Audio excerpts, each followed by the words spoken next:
बंधु माने जीवन रे आमे केते सफल हेबा ताहा आमर कठिन परिश्रम एवं ग्रहस्थिति उपरे अनेक कांशरे निर्भर करिथाए।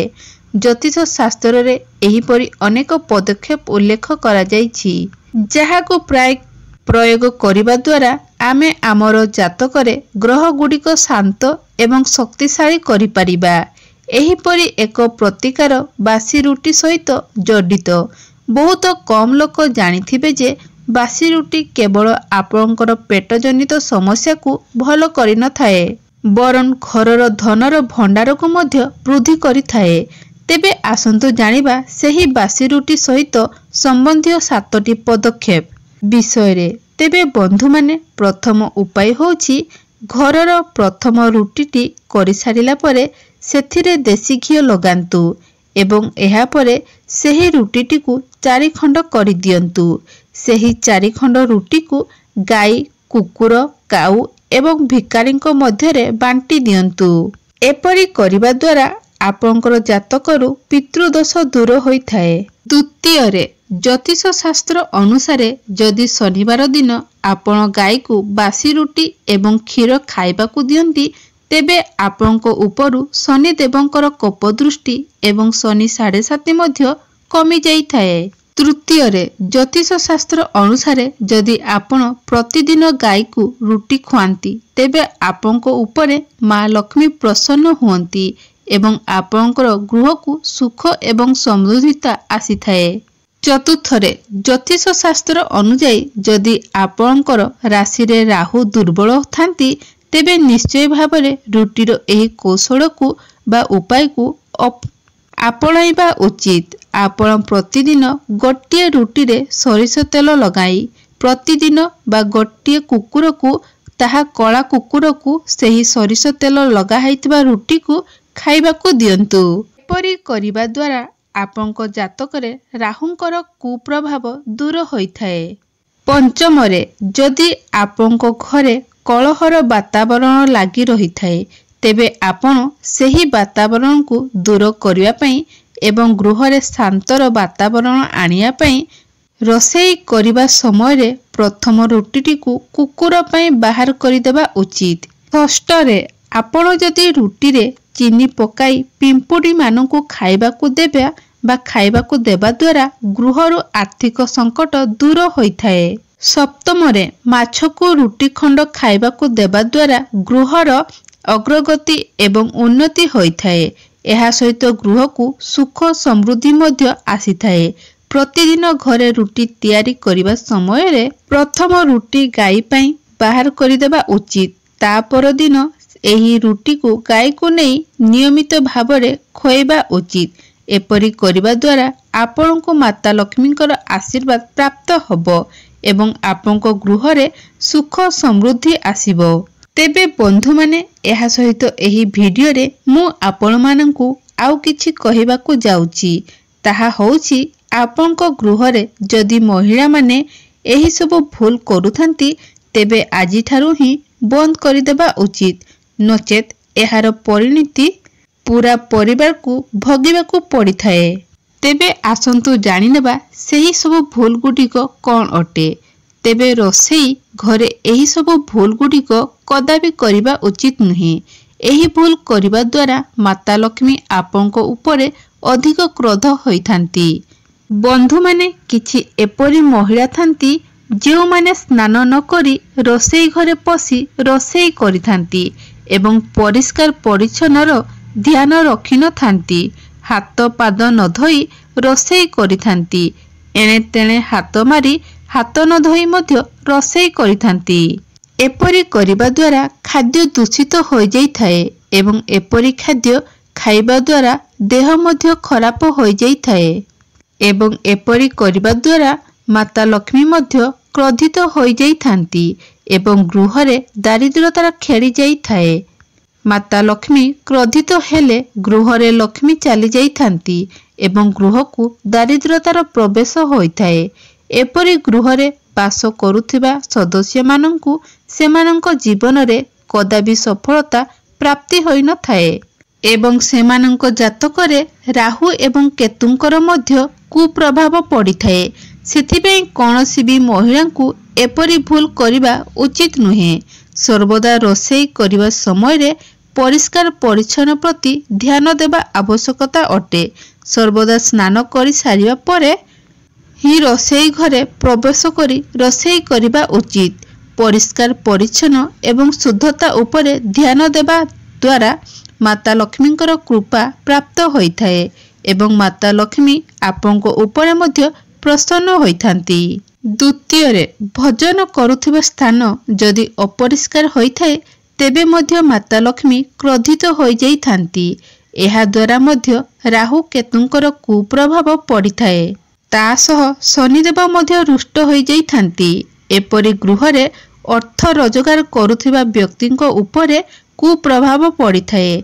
धीरे धीरे सर्वनाश गृहर बा संपूर्ण गृह निर्धारित शिकार हो जाइथाए। सेथिपई रोषेई घर को सर्वदा सफा सुतरा रखिबा दरकार एवं खाइबा स्थान मध्य सफा सुतरा रखिबा उचित एवं प्रतिदिन सही स्थान गुड़िकरे गंगा जल छिंची करी सही स्थान गुड़ी को पवित्र रखिबा उचित। एपरि करिबा द्वारा आपनको उपरे माता लक्ष्मी प्रसन्न होइथांती एवं आपनको आपनकर प्रत्येक कार्य सफलता मध्य प्राप्त होइथाए कारण माता लक्ष्मी आपनको उपरे प्रसन्न होइथांती। तृतीय रे बंधु माने आपण माने आपनको गृह रे कदाबी अति धारुआ जिनिस रखंतु नाही। अति धारुआ जिनिस गृह रे रखिबा द्वारा चिंतार कारण होइथाए। गृह रे वाद विवाद बढ़िथाए एवं रोषेई घरे मध्य गोटिए किंबा दुईटी छुरी रखिबा उचित नुहे।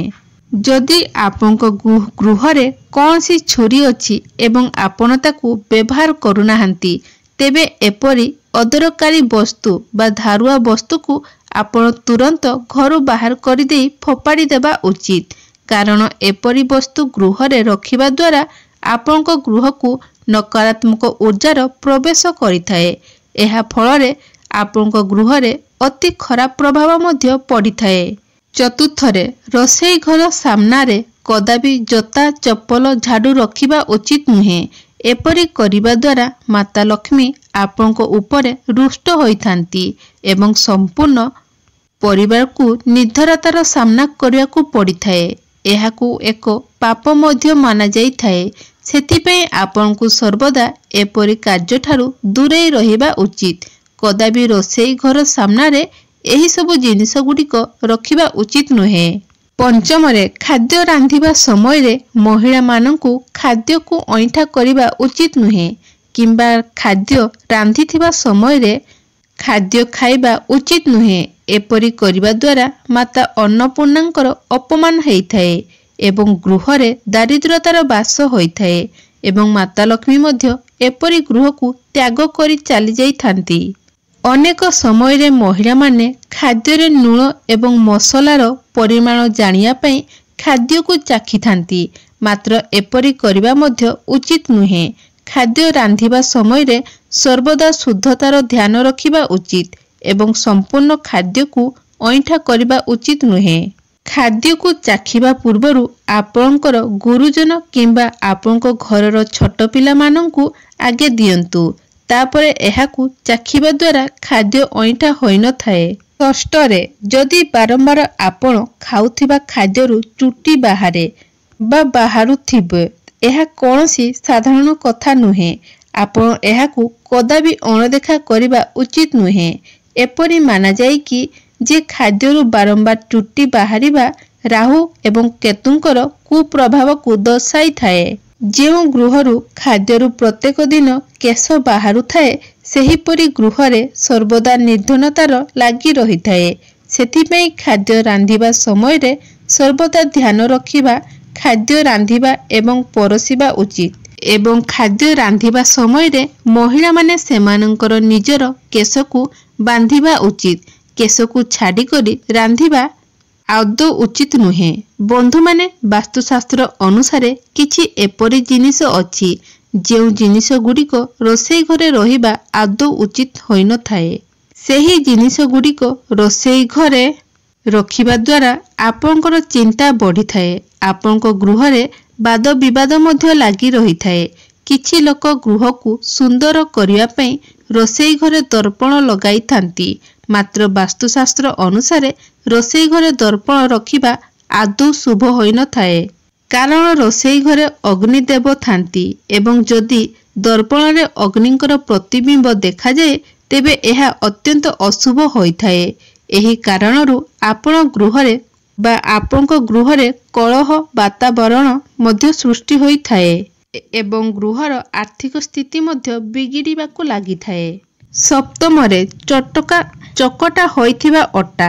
अनेक समय रे आमे माने रुटी करिबा समय रे चकटी थिबा अट्टा बढ़ी जाई थाए एवं आमे सेही अट्टा को नहीं फ्रिज रे रखी देई थाउ एवं परदिन पुणी रुटी करिबा समय रे सेही अट्टा को व्यवहार करि थाउ। मात्र वास्तुशास्त्र अनुसारे एपरी करिबा आदौ ठीक होई न थाए।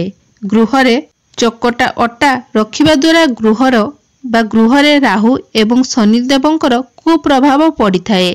एही कारणरू आम जीवन रे अनेक प्रकारर समस्या मध्य आसी थाए। तेबे बंधु माने आसंतु जानिबा बासी रुटी खाइबा द्वारा कौन होई थाए। बंधु माने अनेक समय रे आमे बासी रुटी बा बासी होइथिबा खाद्य को फोपाड़ी नहीं देई थाउ। मात्र रुटी एपरी एक जिनिस जहा बासी होई गले परे मध्य आमे ताकू खाई थाउ। एही बासी रुटी को खाइबा द्वारा आपनकर स्वास्थ्य एवं भाग्य उत्तम होई थाए। बासी रुटी आपनकर पाचन तंत्र पाई कोनोसी चमत्कारी ठारू कम नुहे। बासी रुटी आपनकर पाचन तंत्र को सुस्थ रखी थाए, कारण बासी रुटी रे फाइबर मात्रा अधिक रही थाए।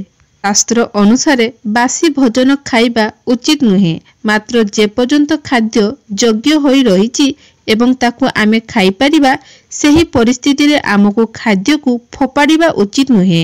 एपरी परिस्थिति रे खाद्य फोपाड़िबा द्वारा माता लक्ष्मी मध्य माता अन्नपूर्णांकर अपमान होई थाए। तेणु जेउ पर्यंत खाद्यर उपयोगी होउथुबो ताकू खाइबा उचित। तेबे बंधु माने मोर एही भिडियोटी जदि आपण मानकु भलो लागि थाए ताहले भिडियो को लाइक करी चैनल को निहाती सब्सक्राइब करी नेबे एवं कमेंट बॉक्स रे जय मां लक्ष्मी अवश्य